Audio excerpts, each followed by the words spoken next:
Hi, welcome to the podcast Beyond the Ballot, a Lone Wolf production. This is where we will showcase local politics by featuring people that are either candidates or elected officials. We will discuss important community issues, try to ask some questions that our viewers may have posted, and learn what their political platform entails. Today's episode is sponsored by Carmel Councilman Mike Lugo. I want to welcome three of the Mahopac School Board candidates, Nicole Iacono, Lucy Massafra, and Kyle Potter. Guys, welcome to the show and thanks for being here. Thanks for having us. So let's start by discussing your personal background. Tell us about yourself. How long have you lived in Mahopac?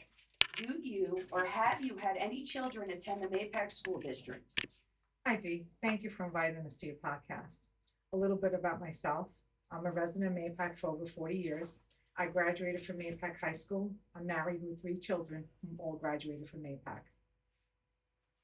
And I moved to Mahopac in 2017 with my husband and our oldest, who was entering the 4th grade at Lakeview Elementary. We moved here for the community and the school system. He is now a junior at the high school. We have a kindergartner at Lakeview, and our youngest is in pre-K at Kids Cottage. I was born and raised in Mahopac. Went through the Mahopac system. I have 2 children. My son is in 1st grade and my daughter is in UPK. Nice. So is there anything from your life experience that has prepared you to serve on the school board? So my involvement started about 15 years ago when I attended a meeting to start a special ed PTO. At the time, there was one in the Mahopac School District. From that point on, my involvement began with different school district committees and programs. I was one of the founding members of the current SEPTO, and from there, I was encouraged to run for school board. Making sure children have the resources they need is very important to me, and I've always been an advocate. But along with that has come accountability and proper oversight. And having been a prior board member, I feel I have the insight and the past experience to help navigate the future. So I've always been a person to step up to the plate and speak up for others. Even as a young kid, I was captain of every sports team that I was on. And so I've always stuck up for people, spoke up for them, validated them, listened. And my dedication to serving others is a large trait of mine. Professionally, I work in the accounting and finance field. So I manage and produce very large budgets. So I would bring expertise in line-by-line budgeting, long-term financial planning, and resource allocations. Outside of my career, I've coached with the MSA for 15 years. So I connect pretty well, I feel, with the community and understanding what the kids need and stuff like that. So what has specifically inspired you to run for the school board member? So that's an interesting question. So I was a school board member for about 11 years and my term ended this past June of 2024. But I didn't walk away. I felt that there were still things that I needed to be aware of and have closure to. We had the sale of the district office, which was about to close in July. That was $1.2 million. And then we also had litigation that was pending that was also scheduled to have closure in July. And that caused the district to not have to pay back money with that litigation. So we had $10 million sitting in a tax cert, $1.2 million. So I wanted to know what were we going to do with this money. So I continued to attend meetings, and I felt that there wasn't clear transparency of how the money was going to be spent, since that was communities' taxpayer dollars that equaled the $26 million that we have in reserves. Mm-hmm. So when they were talking about the levy and they wanted to go up to 1.89, 1.95, that's when I really started advocating and saying we should have 0. So that's kind of got me back involved and met these 2 great people, and we decided to try and bring change. Yeah.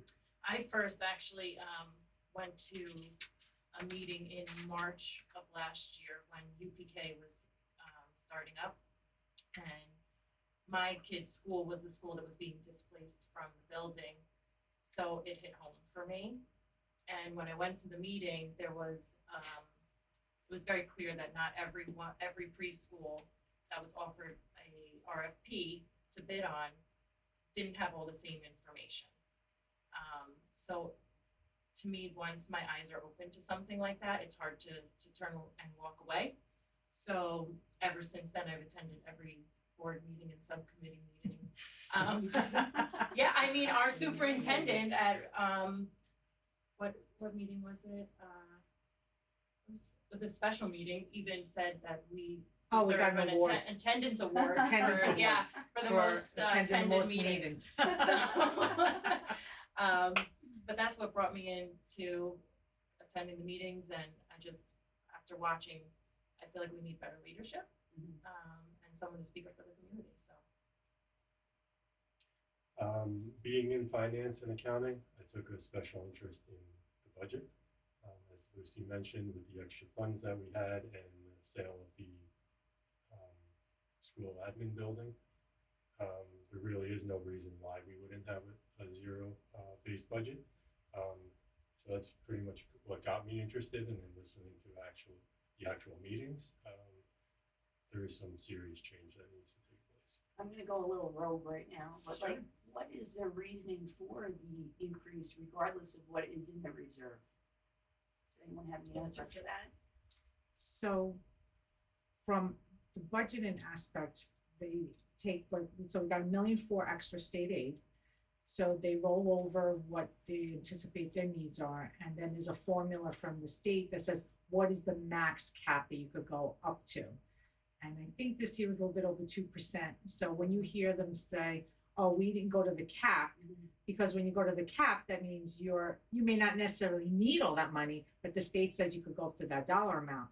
So, but to me, if you don't need that money, why ask the taxpayers? Because every year you're going knocking and knocking on the same doors. And then if you don't need it, why do you need to ask for it? So that's where my notion is, you need to do a line by line budget. We've done it years past. We had zero levies. We had 1 year we went minus 0.12. We had very limited increases. So it can be done, but we're continuously told if we do that, we're gonna fall off of a cliff. And we didn't fall off the cliff. I think it was about 5 or 8 years ago. So it's really looking at what are each line, is it really needed? Because all the lines end in zeros, and any budget person will tell you budgets should not always end in zeros. Right. But they did say that they wanted to keep some of the money in reserves for a bond rating. Yes, they did say that, but we also heard that bathrooms would cost $300,000 each, which And how many bathrooms are they renovating? Or reconstructing. What was it, June? I can't remember. Was it 30 bathrooms? I think it was like 30 bathrooms. They were saying that possibly need renovations. I have the numbers in here somewhere, so I can keep going on. Yeah, but does that seem a little outlandish at price to? Well, I think the price seems outlandish. Yeah. Some houses are 300,000. Yeah, Okay. and to do all the bathrooms at once, why are we budgeting to do it all at once? Why are we not slowly doing, however many bathrooms are in need right now, do it now and then save for, Right. Another time. Well, each bathroom isn't also going to be $300,000 because in the elementary schools, there are single bathrooms in each classroom. Maybe the larger bathrooms at the middle school and the high school, those may cost more, and there's possibly some sewer line issues. So I could see those costing more, but to have the blanket statement that each one would be $300,000 seems excessive. And then it's also because most of the work is typically done in the summertime. So anyone that's in the business of doing those type of renovations, your costs are gonna go up higher because everybody's betting on the same jobs. But if you maybe think out of the box and see what bathrooms can be done throughout the school year, school dismisses on Friday at 3, can work be done on a Friday afternoon to a Sunday evening? Right. Even if you have to pay premium hourly rate because they're working on the weekends, it's probably shouldn't cost as much as if everyone's bidding on the jobs at the same time. So those are kind of the things like out of the box, and you always hear of people, of the superintendent saying, oh, that's a board decision. But in reality, what happens is everything's based on the recommendation of the superintendent, and then the board decides, do we go with that? We want you to go in a different direction. So it's up to the superintendent to present things to the board. It's not us saying to her typically. And without input, if we don't like something, things are supposed to kind of maneuver around that. So in your campaign, what are your main areas of focus and what do you see as being critical in order to accomplish a successful term? So my big thing is I want the children to get back to basics. We need reading, writing, math, and history. We're in a global world. Our children are competing with everyone around the world, so they need to become proficient. This past January, it was disturbing to see that our sixth grade ELA testers only got 39% proficiency. So to me, that's not acceptable. And I want to know from our curriculum assistant superintendent, what are we doing to help these children? Are we offering workshops? Are we offering study at home programs? What can we do to help these children? Because I know they're looking to do things at the early grades, but that's not helping these sixth graders. So what are they doing to help those students? And how do we stop once they get to sixth grade with standardized tests and identifying problems? We need to go back to the earlier grades and really enforce learning in kindergarten, first grade, and second grade. Really concentrate on the basics. And maybe we need to add extra hands in those classrooms. Maybe we need to have an aide in there to help the teacher if children need extra resources. So that's something we need to talk about, because if we're spending so much in the later years, maybe we need to go back to the early years and offer more resources Build there. a better foundation. Yes, exactly. I'm gonna touch off of what Lucy said. We have a curriculum teachers college, which was a test curriculum, and we're the only district in our surrounding area that has kept this curriculum. And we are adapting foundations for K through 2, which is a phonics approach for reading. But like Lucy said, 39% of our sixth graders are proficient in, and they will say too that, well, not all the students in that grade took that test, but still, even if you have 50% of the sixth graders taking the test, 39% of that 50% is not, that's not a good number. There's something lacking there. The students need to have more resources to succeed. So I'm big on that curriculum. That hits home also for me. Yeah, definitely. The main focus, I think, should be on strengthening communication and transparency in the school.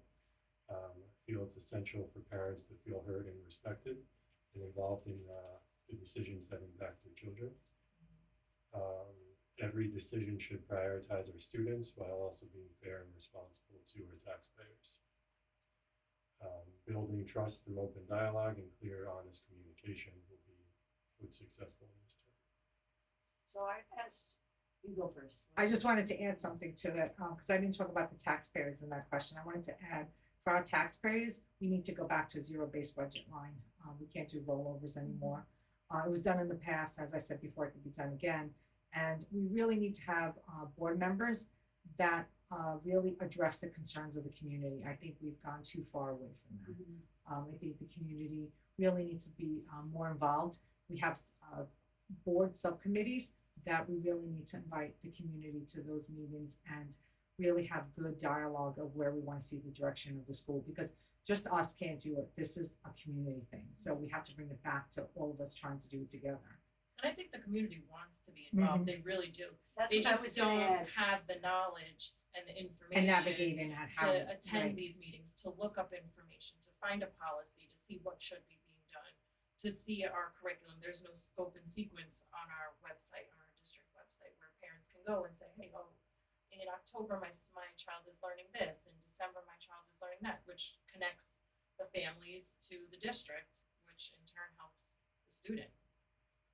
I was gonna ask, in all these years that you had been involved, do you feel like in more recent times, I asked Somers this, in more recent times, people are they're more awake and participating more than ever recently? So I think COVID changed that. Our children were home, and I think parents became their teachers and realizing the challenges that students had with the curriculum. So that really made parents aware of what children were learning and possibly where their deficiencies were, and realizing that they needed to get involved. So I do have to say, I think parents are much more involved now and want to know what's going on. The board meetings the last, I would say, year or two have been more well attended than years past. There's definitely more interest now. That's great. I just want to take a brief moment to kindly thank the sponsor of today's episode, Carmel Councilman Mike Lugo. Okay, now we've reached the part of the episode where we incorporate questions that we have received from followers. The first batch of questions we've received are in reference to individualized education plans.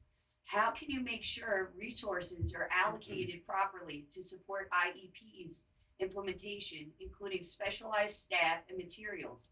And what changes, if any, would you make to the existing services? So our special ed, IEP, and 504 students, the rate currently is 31% in the district from grades K to 12. From various conversations with parents, I feel that they need to start coming to our special ed board committee meetings and let us know their concerns so that they could be addressed with the superintendent and the director of special ed. Because I think that's the beginning. Many parents are voicing that they feel that they have nowhere to go, that when they do ask, they don't get responses. I feel that if a board member's there and they're letting us know what's going on, then that board member will let everyone know that we need resolution to this. Usually committees have 3 board members that sit there. So that will help the process, in my opinion, get resolved. And I think our service providers that we have are not feeling the support from the district as well. They're supposed to be receiving funds yearly to buy material that will help their students. And from what I've heard speaking with providers, they're not all of them are getting the funding for that. So we need to, which brings me back to leadership and putting the right people in the right place for leadership to ensure that those providers are supported to be able to give the students in our special ed department everything they need to succeed. And we need to make sure that we are evaluating every student that parents are requesting for evaluations and not waiting too long to evaluate them. We have to make sure that our teachers and staff are fully equipped with the resources that they need, just so that would best serve our students. I would definitely like to see the services pushed down, more services pushed down to the younger elementary level, because that's basically where children are becoming students. They're building friendships, and you need a good foundation in order to be a successful student as they grow into the later stages of their school. So, how would you approach evaluating books in the school libraries? So books have been a hot topic for quite a few years now, but it seems the content in books has changed considerably. Having personally read some of the books in question, passages can be disturbing at times. So the board has the ability to review policies, and we may need to revisit policies on how books enter our school, how a parent could bring them forward to the board if there's concerns. And parents should have the ability to know what books are in the library. Right now, there's a process that you can opt out, but if a parent doesn't know what book is in the library, how can they opt out of it? So I think we need to revisit all the policies around books. Yeah, I agree. Just a follow-up on opting out. In order to opt out, you need to know what books to opt out of, and all of our books are listed I was gonna online, say it's listed, okay. but they're not categorized. Yeah. So unless you know what that book material is, you're not gonna know to opt out of it. So you would actually have to read through each individual book in our library. So It's very daunting. yeah, I mean, I said that I would go in and categorize the books. I would volunteer my time, and I would, and I'm sure that many parents would also, just so that they're categorized and put it on our website like that. So if parents do want to come in and say, hey, I don't want my child to have this material, no matter what it is, they can just say it's that one category and then it's done. Rather than a student bringing it home, reading it, now they already have The the exposure. exposure Yeah. exactly, and then opting out of it isn't gonna help, cause it's already done. So, and I also think maybe a committee with some board members, parents, before we purchase books, to read them, have a roundtable discussion on them. What will they bring to our school? What educational value is the book providing?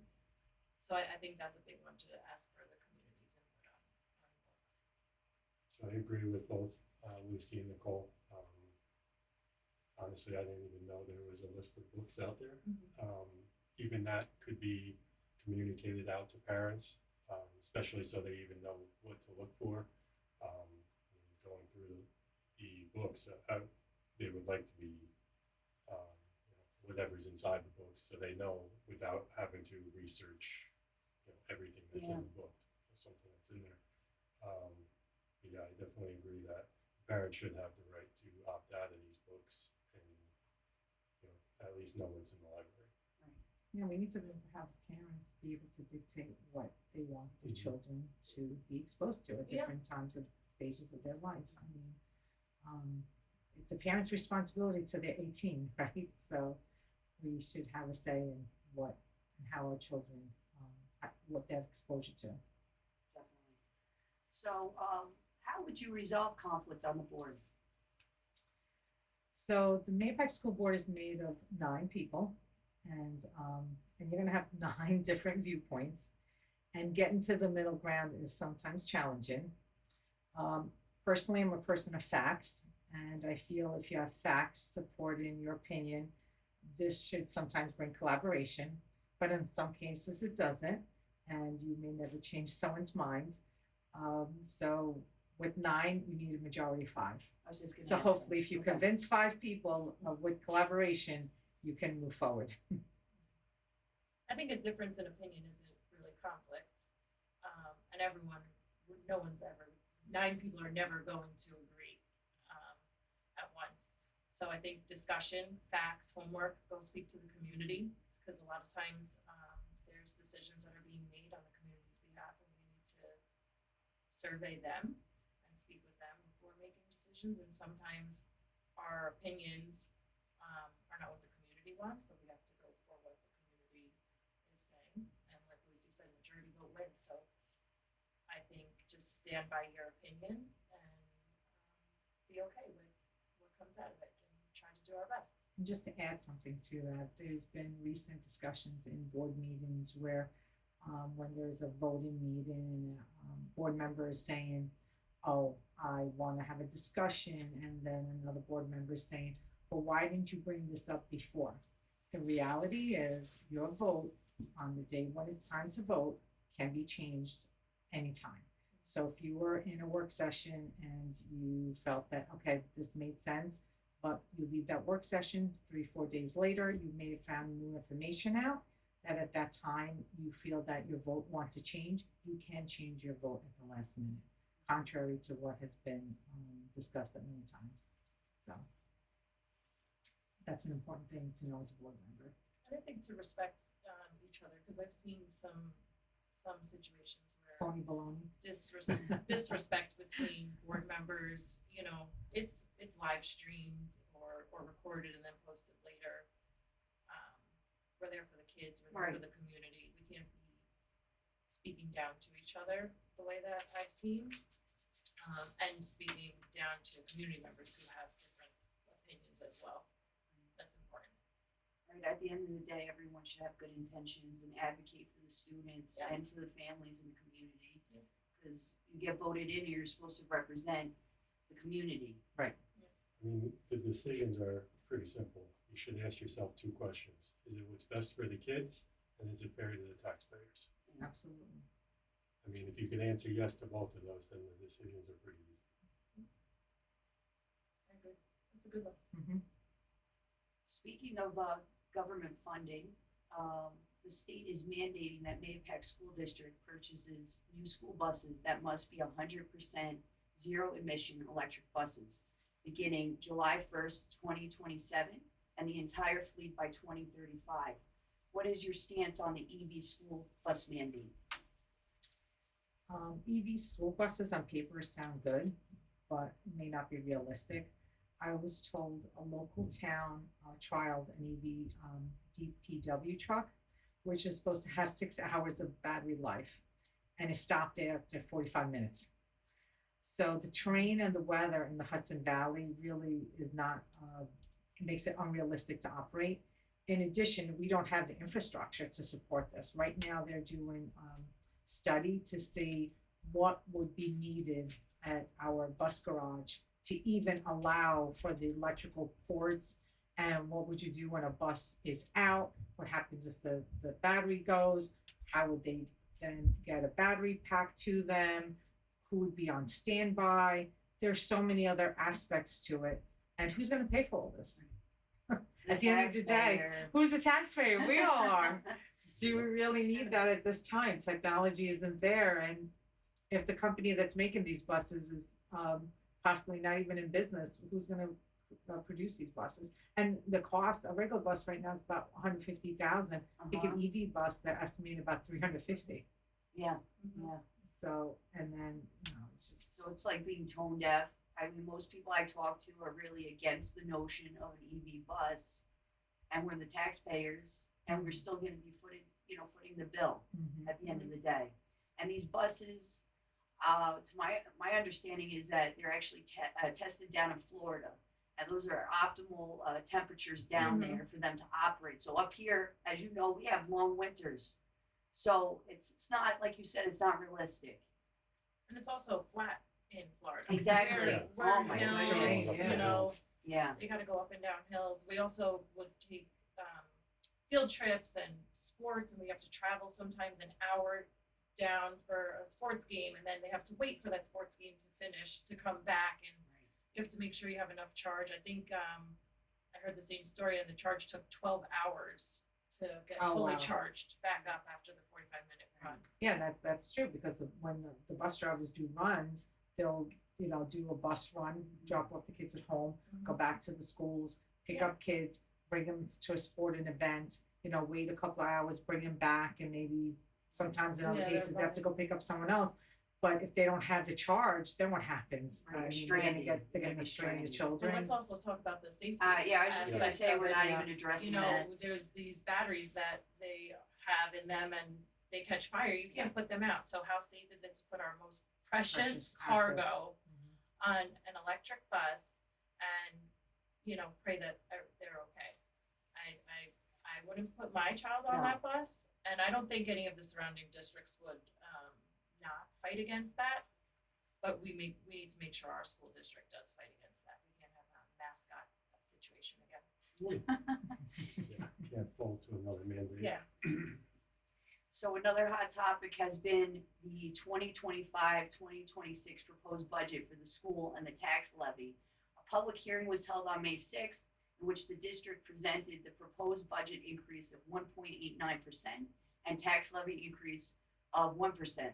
What are your thoughts? I think we touched a little bit about this, but So as you said, we did touch upon this, and I'll just reiterate that we currently have reserves of over 26 million. We sold the district office for 1.2 million, and we could have had a 0% tax levy.